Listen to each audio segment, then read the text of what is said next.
calling my agent, bro. I'm fucking done with this shit. It's the Roosevelt Island box.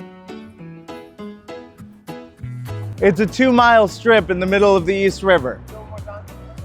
It's a 2-mile strip in the middle of the East River, with Manhattan to the west and Queens to the east. Over the years, it's gone by many names. From Minnehanna to Varkin Island, to Blackwell Island, to Manning Island, to Welfare Island, and finally, Roosevelt Island. Over the years, it served many purposes. It used to be a place to hold prisoners and the criminally insane, and now it's a lovely tourist attraction. On today's episode of Cody Drinks History, we're gonna explore this unique island in the middle of New York City, and maybe have a few drinks along the way. He's drinking the beers, he's drinking a stout. He's drinking some people before they kick him out. He's drinking his memories, he's drinking his fears. It's Cody Drinks History, he's drinking all the beers. Behind me here is the Roosevelt Island Tramway. It was opened in 1976 so they could work on the subway. You might remember it from that one Impractical Jokers bit. New Jersey! Suck it! I'm coming for you, Sal.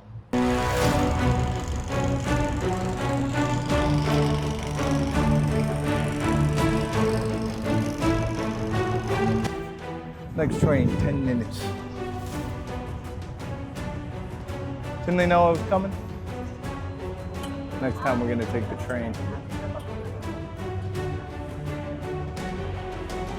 Well, we made it.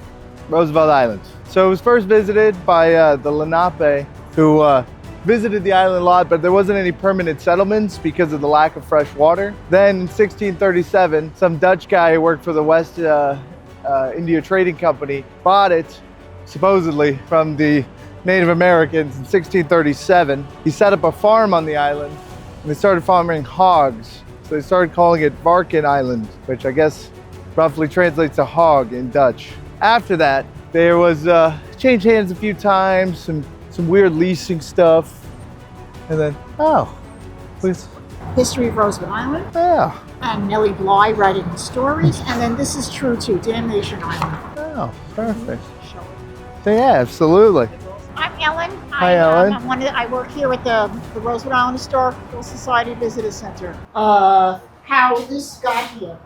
Now, this used to be part, like on 2nd Avenue and 59th Street. So you would go down the steps and take trolleys across the Queensboro Bridge. And when trolleys became obsolete, the Brooklyn Museum had this kiosk as their entrance, and they asked us if we wanted it, and they brought it here on a flatbed truck. And what used to be here, all in this area where the tram and where we are, was this big, gigantic elevator storage building. There used to be this little driveway. It was circular, and that's how trucks and cars and people came down on the island. Fascinating. That's cool. I didn't know all that. Sure, and this is what it Oh, used here, to, yeah. and Let's this get is a what shot it of used this to here. look like back in the day. So now there's still a lamp left on the other side. You'll see when you take the tram. But this one broke. Like I was saying before I was rudely interrupted. She telling me about history? I already know.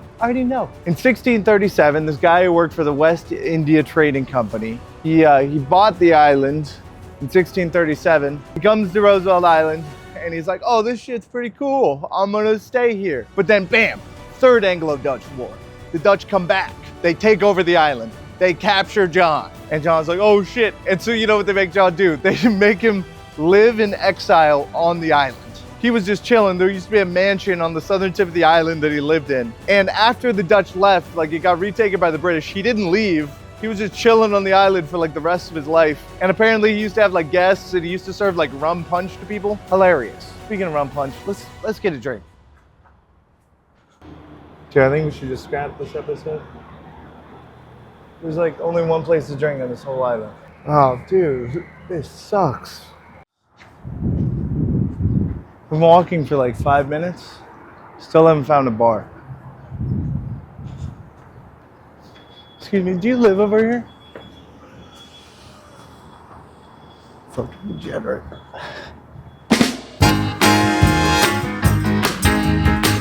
I thought this whole episode was a wash. Oh my god. Dude, look. Happy hour. The Granny Annie's premium side or premium log, only available here on Roosevelt Island.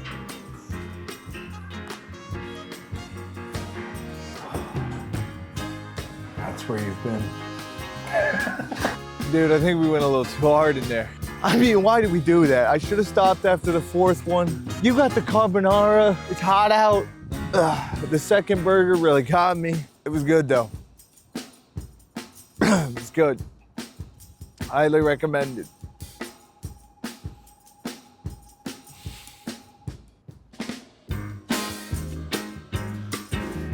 So this right here is the Blackwell House. It was built in 1796 by Jacob Blackwell.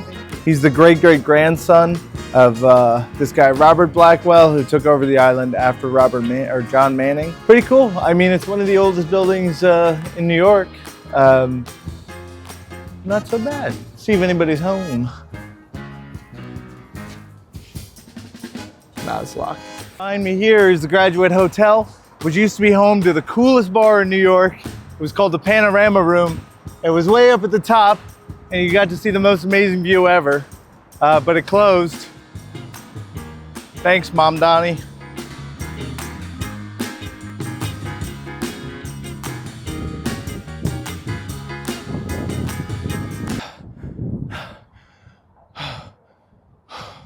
Okay, it's been about 25 minutes since my last drink. Starting to shake a little bit, but we got to get over this hill to go see the smallpox hospital. Come on, let's go.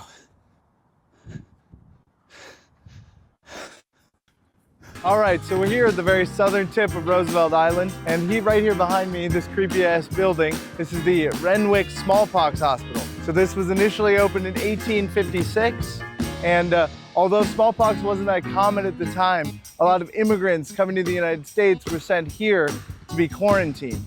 So it functioned as a smallpox hospital until about 1875, when it was turned into a nursing school, and then by the 1950s it was completely closed and fell into disrepair. They left it like this up until 2009, when somebody came in and put in these support structures, and they put the fence around it. Pretty creepy. I mean, can you imagine? Smallpox in there? That would suck.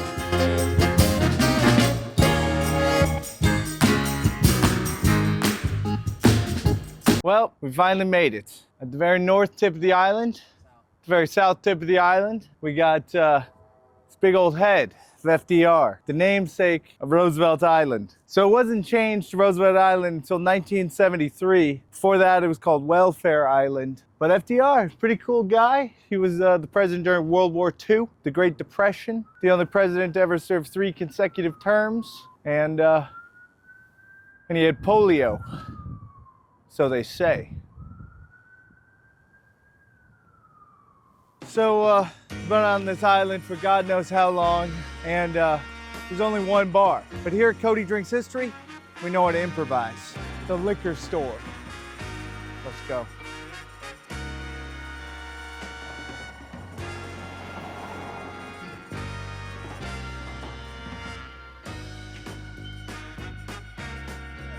Hi, how you doing?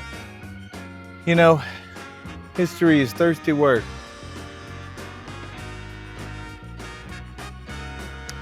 Nothing like a refreshing Coca-Cola. Got a little minor spillage.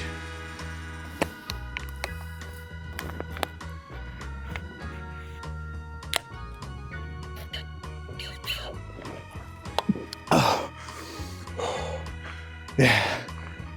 Behind me here is the main entrance to the New York City Lunatic Asylum, affectionately known as the Octagon. This 5-story rotunda was the main entrance, and it was opened in 1841. So this whole thing used to be a complex for the mentally insane. And basically, it was horrible. I mean, the conditions were horrible, the people were treated horribly, and it was just all around the craziest, biggest nightmare you could imagine. And now it's like a luxury apartment. People like living there. That sucks. Yeah. No, totally. No, I understand. Yeah. No, I only really mess with like mixed girls and Asians these days. Yeah. No, I got the $20. Thank you, Mom. I love you. Bye. Are you ready to shoot this shit or what? So I don't know if you kids have been seeing on Instagram those Scientology speed running videos. Well, we're not allowed in here, but we're gonna try to do a quick little speed run of the Octagon.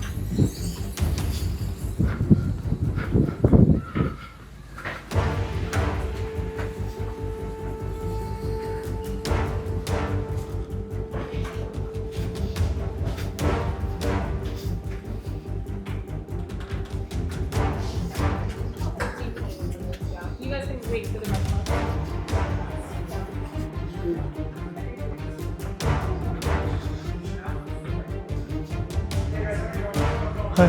Well, we got escorted out, but didn't find my old reliable.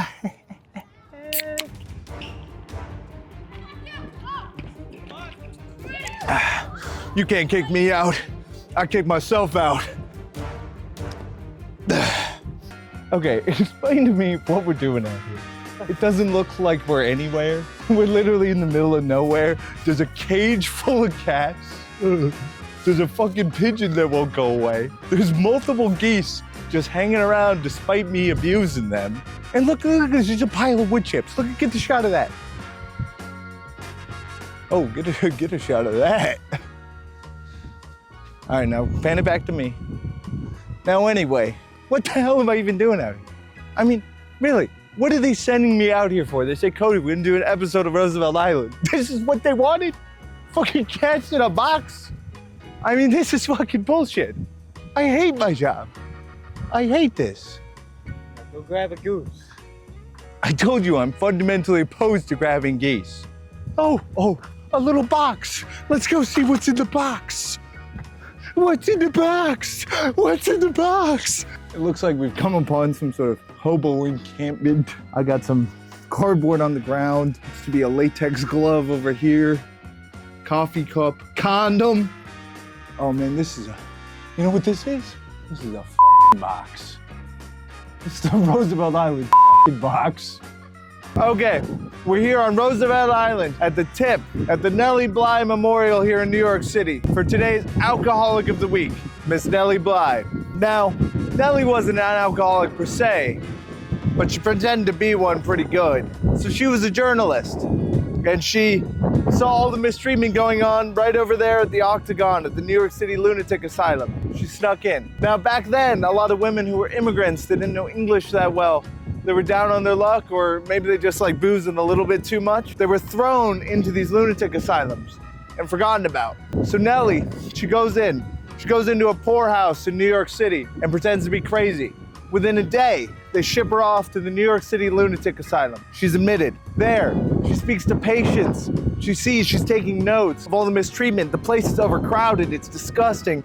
People are being left in their own filth. And so then, after multiple days of being there, she finally is telling them, hey guys, I'm not crazy. They don't let her out for another fucking 10 days.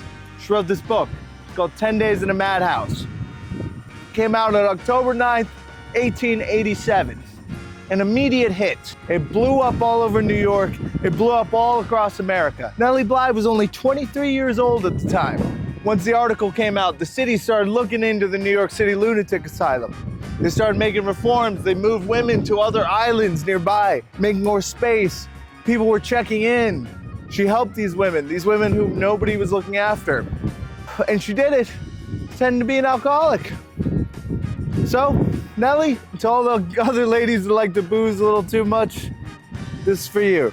Cheers.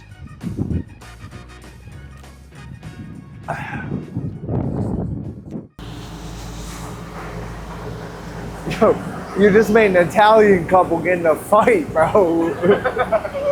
It's Cody, he drinks history, he drinks a couple beers. He's drinking at the places that were there and now they're here. It's Cody, he drinks history, he's gonna tell you facts. He's gonna tell you about some things and then he'll do some acts.